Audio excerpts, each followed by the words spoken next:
Hello guys, Sound Husky here. Welcome to another video. Alright, so welcome to a new series that we're going to be doing on the YouTube channel, and it's also going to be streamed. It's going to be streamed. So, here's the idea. We're going to stream this, and then I'm going to make an entire video about it. So, what are we doing? We are doing the Wizard101 Hardcore Ironman run, which I created myself.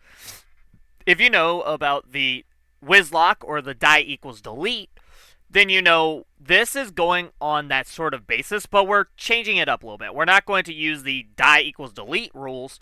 We're going to change it up and turn it into sort of more like a hardcore run, an Ironman run, if you will.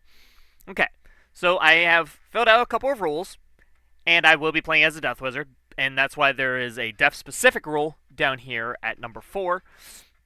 Well, let's get started. First off, no crown shop items. Self-explanatory. You know why. You can get some pretty good stuff from the crown shop early on. The only exception is a gold mount that you can get. Permanent gold mounts are fair game because, they're really not anything special. They don't do much. They're just to help you get around the map, which is perfectly fine. That really doesn't do anything. Gear can only be used if crafted, dropped by an enemy, a quest reward, or bought from a local shop in the world you are in. So you can't use the bazaar. I should...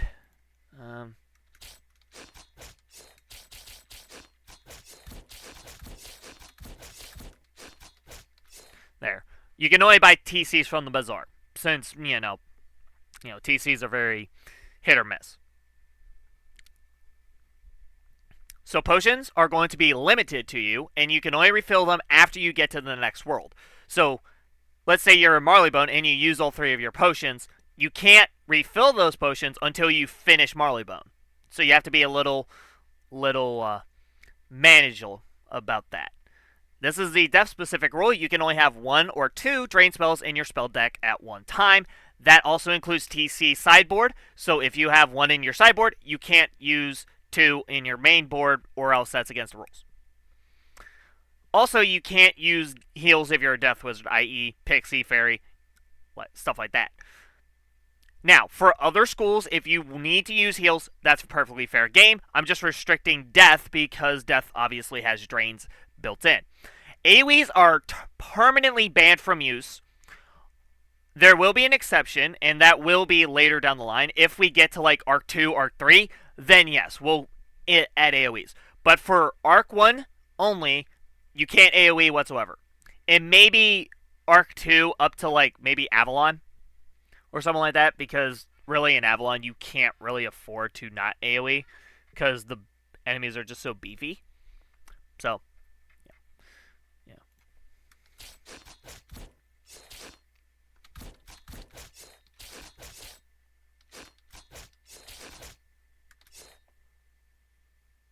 There.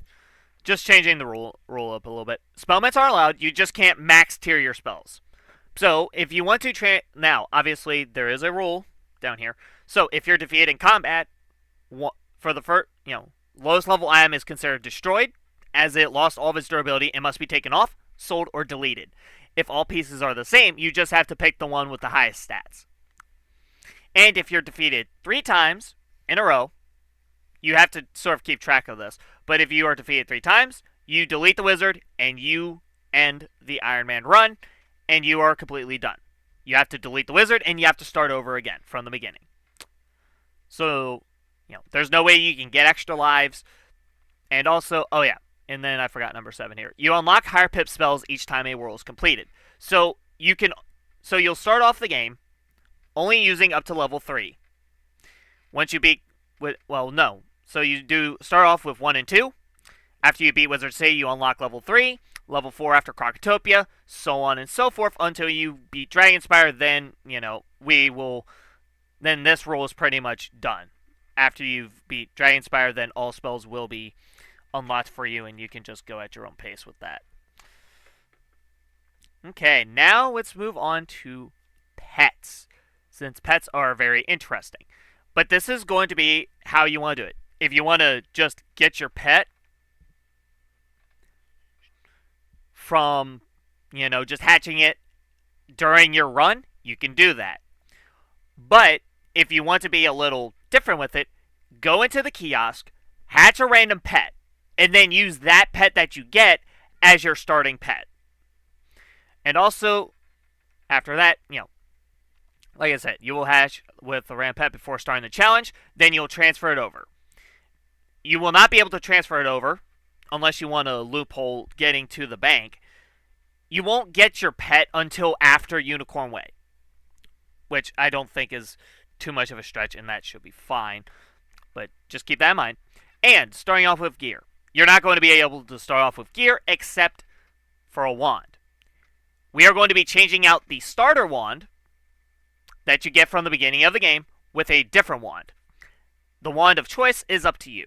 It can be one of the starter level 0 wands that have little wand hits on them, or it can be one of the level 1 wands that has spell cards on them, just not the one with the accuracy.